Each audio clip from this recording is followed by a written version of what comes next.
हरे भरे जंगल में चारों ओर एक ही चर्चा थी, जंगल में इंटरनेट आया है। सब इसी बारे में बात कर रहे थे।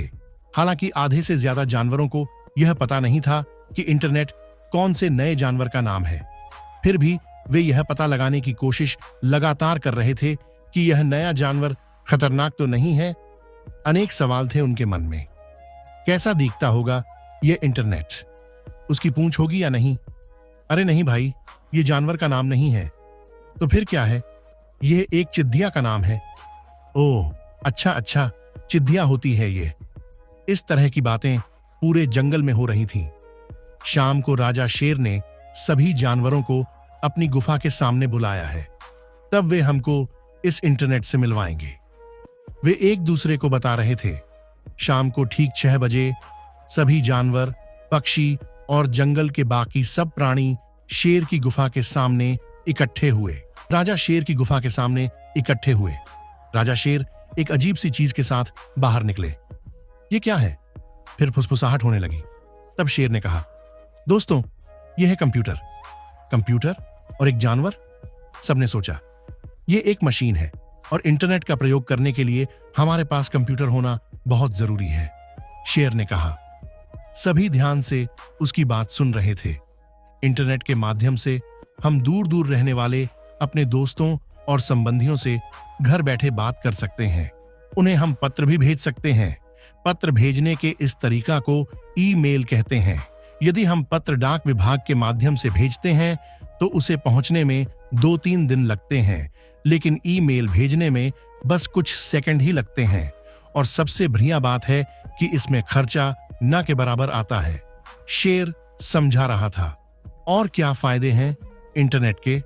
जानवरों ने उत्सुकता से पूछा। बहुत से फायदे हैं। आप किसी भी समय दुनिया के दूसरे हिस्सों में होने वाली घटनाओं के बारे में जान सकते हो। हर तरह की जानकारी इसमें है, शेर ने बताया। वाह, ये तो कमाल की वस्तु है, सबने कहा। लेकिन कोई था जो इस सबसे खुश नहीं था, और वह था कबूतर, खबरी। इतने वर्षों से भी था जो सारे समाचार और पत्र दूर दूर के जंगलों तक पहुंचता था, पर उसे लग रहा था कि अब उसकी कोई जरूरत नहीं थी। वह बहुत उदास था। उसने शेर से इस बारे में बात की। शेर ने कहा, देखो खबरी, तुमने सबकी बहुत सेवा की है, लेकिन जंगल की तरक्की के लिए कंप्यूटर को जंगल में लाना बहुत जरूरी था। तुम किसी और काम के बारे में सोचो। कबूतर उदास मन से अपने घर लौट गया। जंगल में धीरे धीरे सभी ने कंप्यूटर सीखना शुरू कर दिया। कि महीने ऐसे ही बीत गए। सब जानवर आजकल ईमेल भेजने लगे थे, इसीलिए खबरी के लिए ज्यादा काम नहीं होता था। बच्चे किताबों से ज्यादा इंटरनेट पर पढ़ाई करना चाहते थे। पूरा जंगल जैसे कंप्यूटर पर निर्भर हो गया था। एक दिन बहुत तेज बारिश हुई, तेज हवा चली और बहुत सारे पेड़ टूट गए। उस गड्ढे में जंगल के कंप्यूटरों का इंटरनेट से संबंध टूट गया। जंगल के जानवर न तो किसी को ईमेल भेज पा रहे थे और न ही उनके बच्चे ठीक से पढ़ाई कर पा रहे थे। जानवर अब तक इतने आलसी हो चुके थे कि पत्र लिखना उन्हें अच्छा ही नहीं लगता था। तभी एक दुर्घटना हुई। हिरण का बच्चा दौड़ डडी रहा था।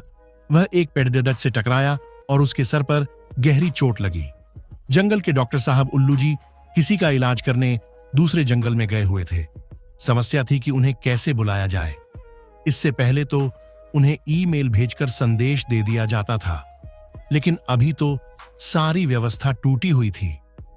हिरण्य के माता पिता रोते हुए राजा शेर के पास पहुंचे।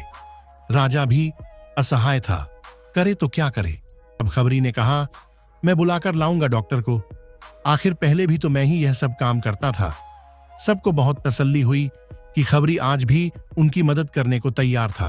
तो खबरी उड्ढा और कुछ ही देर बाद डॉक्टर उल्लू जी वहां पहुंच गए। खबरी के कारण ही हिरण के बच्चे की जान बच पाई। अब खबरी की बारी थी सबको समझाने की। वह बोला, मैं मानता हूं कि जंगल का विकास जरूरी है, लेकिन हमें अपने पुराने तरीकों को भूलना नहीं चाहिए। हम सभी टीवी में समाचार सुनते हैं, लेकिन अखबार में समाचार पढ़ने का मजा ही कुछ और है। ऐसे ही कंप्यूटर का प्रयोग करें, लेकिन हमें उस पर पूरी तरह निर्भर नहीं होना चाहिए, क्योंकि मशीन तो मशीन ही होती है। क्यों ठीक कहा ना मैंने? जवाब में सबने बस हाँ में सिर हिलाया। वे समझ गए थे अपनी गलती को। यह कहानी अच्छी लगी तो कमेंट बॉक्स में कमेंट करिए और चैनल को सब्सक्राइब कीजिए।